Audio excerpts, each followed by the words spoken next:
இப்போ வந்து சில கிராமத்துல வழக்கமாக இருக்கக்கூடிய சில ஜோக்ஸு ப்ராக்டிக்கலாக அனுபவிச்சதெல்லாம் பற்றி கொஞ்சம் பேசலாம் அப்படின்ட்டு. ஒரு ஒரு வெள்ளைக்காரர் ஒருத்தர் நம்ம கிராமத்து வழியாக நடந்து போகிறாரு. அப்போ வந்து ஒரு விவசாயி கோழியெல்லாம் கட்டி தோலில் போட்டுட்டு போயின்னு இருக்கான் மார்க்கெட்டில் விற்கிறதுக்கு. அப்போ அந்த வெள்ளைக்காரன் கேட்குறான், வாட் இஸ் திஸ்? உடனே நம்ம விவசாயி, ஐயா இது வாத்து இல்லைங்க, இது கோழி. வேற ஆர் கோயிங்? சார் வேற யாரு கோழியும் இல்லைங்க, நம்ம கோழி தாங்க.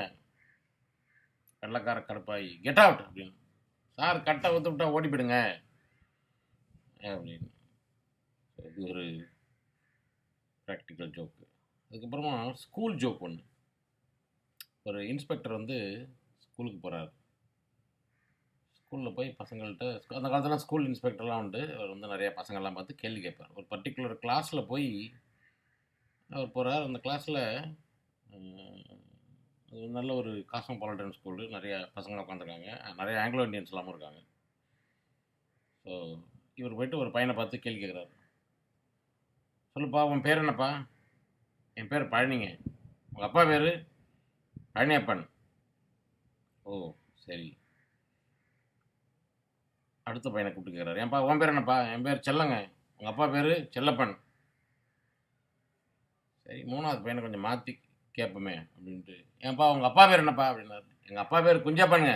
உன் பேர் எனக்கு வேண்டாம்ப்பா அப்படின்ட்டார். அதுக்கடுத்தது அந்த இங்கிலீஷ் ஆங்கிலோ இந்தியன் பசங்களை கூப்பிட்டு கேட்டார், தம்பி உன் பேர் என்னப்பா? What's your name? Sir my name is Johnson. What's your father's name? John. நாடாது.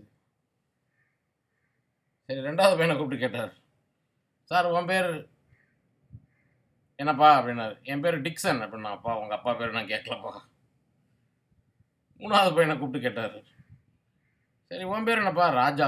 ஆஹா மாட்மாயா, நல்ல பேராக இருக்கியா. உங்கள் அப்பா பேர் என்னப்பா? எங்கள் அப்பா பேர் ராஜா ஃபாதர். அந்த இன்ஸ்பெக்டர் ஒரே ஓட்டமாக ஓடி போயிட்டார் பள்ளிக்கூடத்தை விட்டு. அடுத்து வந்து இன்னொரு கிளாஸுக்கு போனார். அங்கே போய் கேட்டார், பசங்களா உங்களுக்கு வந்து 2 கேள்வி கேட்க போகிறேன். அது கோ எஜுகேஷன் கிளாஸு. அங்கே போய்ட்டு ஒரு பையனை பார்த்து கேட்டார், இப்போ அவங்களுக்குலாம் எந்த மொழிப்பா பிடிக்கும் அப்படின்னு கேட்டார். ஒரு பையன் வந்து, சார் எனக்கு எங்கள் பக்கத்து வீட்டு தேன் மொழி தான் பிடிக்கும் அப்படின்னு. கொஞ்சம் கடுப்பாகி பக்கத்தில் இருந்த பொண்ணை பார்த்து கேட்டார், ஏன்ப்பா உனக்கு எந்த வாசனமா பிடிக்கும் அப்படின்னு கேட்டார். சார் எனக்கும் எங்கள் பக்கத்து வீட்டு சீன வாசனை தான் சார் பிடிக்கும். இந்த பள்ளிக்கூடத்துக்கு இன்னும் வரக்கூடாதியான்ட்டு ஒரே ஓட்டமாக ஓடிவிட்டார். அதுக்கப்புறமா இன்னொரு ஒரு வாத்தியார் சம்பந்தமான ஒரு ஜோக்கு. இந்த கவிமணி தேசிக விநாயகம் பிள்ளையினுடைய தமிழ்த்தாய் வாழ்த்து இருக்குது. அதில் வந்து தாயின் மணிக்கொடி பாரின்னு வரும். அதில் கீழே ஒரு லைனில், நம்பர் கூரியர் அவ்வீரர் தம் நல்லுயிரிந்தும் கொடியினை காப்பார் அப்படின்ட்டு. அதில் ஒரு பையன் வந்து கேட்டான் தமிழ் வாத்தியார், சார் இந்த நம்பர் கூரியர் வீரர்னா என்ன சார் அர்த்தம்? அதுக்கு அந்த தமிழ் வாத்தியார் சீரியஸாக பதில் சொன்னார், இப்படி தான் தம்பி, ஆர்மியில் எல்லாருக்கும் ஒரு ஒரு நம்பர் உண்டு தம்பி, அந்த ஆளுக்கு என்ன நம்பர் உண்டோ அந்த நம்பருக்கு உரியவர் அந்த வீரர் அப்படின்னு சொல்லியிருக்கிறாரு கனிமொழி தேசிய. இது உண்மையாக நடந்தது பள்ளிக்கூடத்தில். நம்புதற்குரியர் அப்படிங்கிறது தான் கனிமொழி தேசிய சொல்கிறது.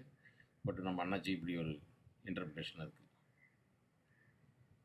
அதுக்கப்புறமா வந்து ஒரு 2 எலி பேசிக்கிட்டு இருக்கு ஒன்றுக்குள்ள ஒன்று. முதல்ல ஒரு எலி கேட்குது, இந்த பாருப்பா நீ வந்து என்கிட்ட எலிகண்டா பேசணும் அப்படின்னு. ஓ எலிகண்டா பேசணுங்களா, சரிங்க. சரி, எலிக்கு பிடிச்ச